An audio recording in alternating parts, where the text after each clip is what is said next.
Well, hello, my friends. Welcome to episode 5 already. Wow, time's flying. So, I want to spend a little bit of time here talking about a few things, including the front bezel and that S meter that's in there, which is a very interesting design, and how I'm working around that. So, let's jump into it. So, first, let's talk a little bit about the chassis. I haven't done a lot of the deep cleaning that needs to be done here. I did finish these dials, and they are nice and clean now. I started to put some navel jelly on this transformer, and I've got to do this side. As you can see, it's pretty bad. I was going to consider pulling the transformer out and redoing it and painting the clamshells. I'm going to see if I can avoid that though. And I'm going to start doing the deep cleaning inside here, and then I'll do this part this weekend, and that will take care of that. And then this this front panel here, I've got to do some cleaning here. I've got to make sure I oil all these controls, make sure everything's in good shape. But let's talk a little bit about the front panel. So I took the front panel off, as you recall, and as you can see here, I have it totally stripped. Okay? Let me put this where you could see it better. So I have it totally stripped. I've got everything out of it. I took off this front bezel, and I'll show you how I did that. And you'll see that it's in relatively bad shape. I've cleaned it with soap and water. It's pretty beat up, so I have to make a decision what I want to do. And I'm going to tell you what I want to do in a couple of minutes, but let me set the camera up and I want to show you a little bit about removing this bezel and how you have to be careful. Alright, so I've put the bezel back in the front panel just to show you where the pins are. There's a pin right here, there's a pin right here, there's a pin right here, and there's a pin right here. And you got to remember that front bezel is nothing more than a piece of cast metal. So these pins are pretty fragile. You got to be really careful when you try to remove these things. I know a lot of guys get a screwdriver and try to pry it up, and the first thing they do is break off the pins. Then what you end up doing is you end up epoxying this thing to the front, and obviously removing it in the future would be a pain in the neck. So I'm gonna explain to you how you remove these things safely, and we'll go through that. So let me set up the whiteboard here, and we'll do that. Okay, so let me explain how you remove these pins. So let's assume for a moment this is the bezel. Let's get a pen that works. Let's see if this one works. So this is the bezel right here, like this. All right, this is the bottom, this is the top. That bezel is right here, and this is the front panel. So let's assume for a moment. And there's pins that stick up, just like I showed you right here. Okay? Now the way this works is the pin sticks up, and there's a metal, I'm going to draw it flat for a moment. There's a flat metal piece that has a hole punch in the center, and it has two tabs. One here, and one here, like that. And what happens is when you take this pin and you slip it over, it ends up doing something like this. Here's the pin. And that little metal flap ends up riding up like this. Okay? And I'll show you what one looks like close up so you could see it. And it's right here. Okay? So it's a piece of metal, and it's got two cut grooves, and as you put that pin through that hole, these two little grooves here lift up. Okay? Now the way that I removed these safely was I took one of my smallest jeweler screwdrivers, and I just gently pry it up on one side. Very, very gently, very slowly. You got to remember, these things are old, and they would have a tendency to break and crack. And I was able to lift up one side just enough that this thing started to flop a little bit. Flap around, and I was able to lift it straight up. After I took them off, I took a plier and I bent them flat, just like I showed you, right here. So when I put it on again, it's going to lift up, and it's going to trap it in there. So that's how I got that bezel off.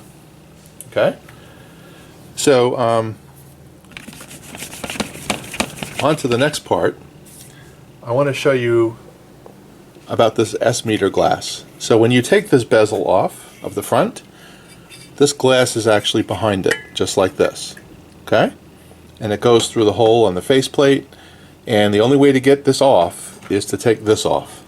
So if you're going to take this off, you're going to get to here. If you're not going to take that bezel off, you're not going to get to this.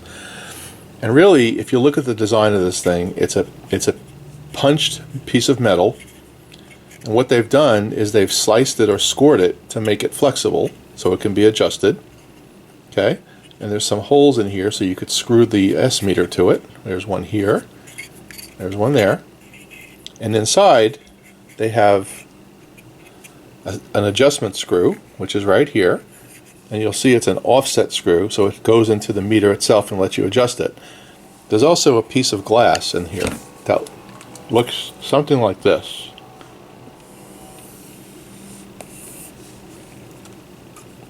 Okay? That's what it looks like. And that glass itself comes out by removing this silver ring. It should come right out. Take the silver ring out. I was able to remove the glass, clean it. I actually had to scrape it a little bit with a razor blade because it had paint residue on it from when this was made, I guess. And when you insert it back into the device, you want to make sure that it's level here.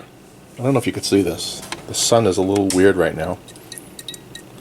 You want to make sure that this piece of glass is level, straight across. Now what happens on a lot of these is this piece of glass will float around and you'll end up with a seam of glass right here. And then you have to figure out how you're going to get in there and change it. So what I did was I took this piece of glass, be right back. Sorry about that. So what I did was here I took a drop of hot glue right there and right there, just to make sure that that glass will never float around again. It's not going to interfere. It's a very small drop. It's just holding that glass in place. Okay? And what'll happen, as you can see, it's nice and clean. And when I put that in, I'll have a nice clear view into that S meter. Okay? So let's make sure you have that part. The other part that I want to cover has to do with the knobs. So on my unit, I was loaded with these knobs, if you recall, right? That's what was on there.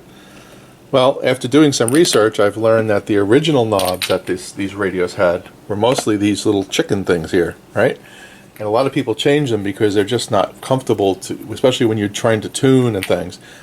I'm going to put these back on and try to keep this thing authentic and original. So I'm going to put these little chicken feet things back on when I'm finished with this radio.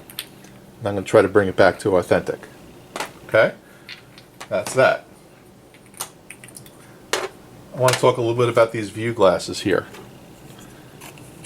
So these are the view glasses that go in the bezel, and this is where the dial goes behind it, just like this.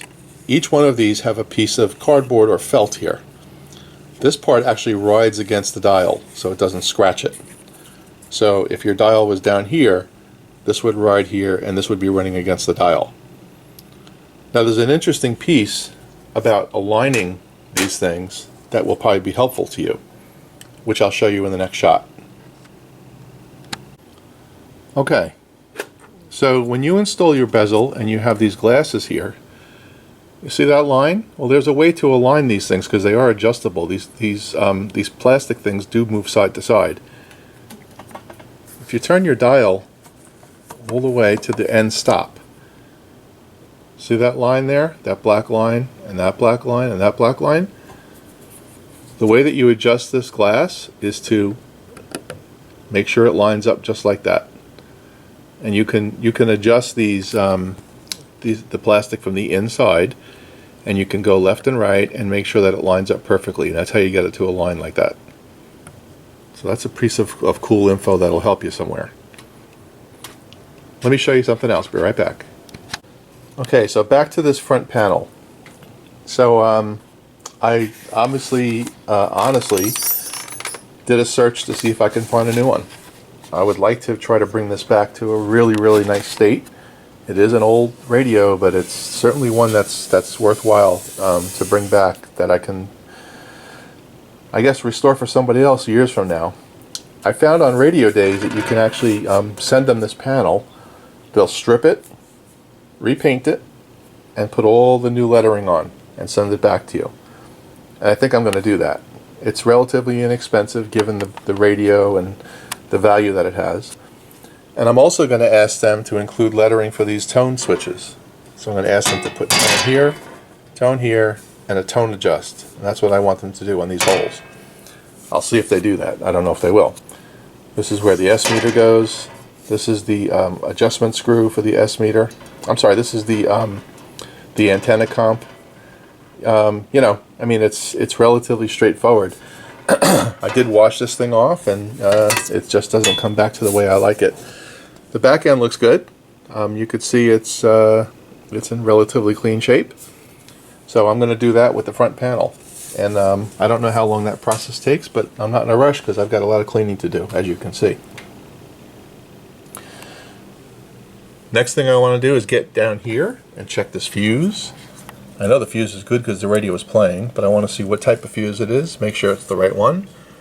And then I'm going to try to figure out how to paint these transformers, the output transformer. So that's next on my hit list this weekend, to do a lot of cleaning. These are the wires that go to the S meter right here, and this is the wire that goes to the tone potentiometer right there. So that's the update on this radio. I haven't done any work on the case yet, the outside case. That'll be last. My goal here is to get this chassis in much better condition. And you can see here on the side, I've got it shined up pretty good. I've shined up all this, gotten all the dirt off of there. Now I just need to polish it with some Brasso.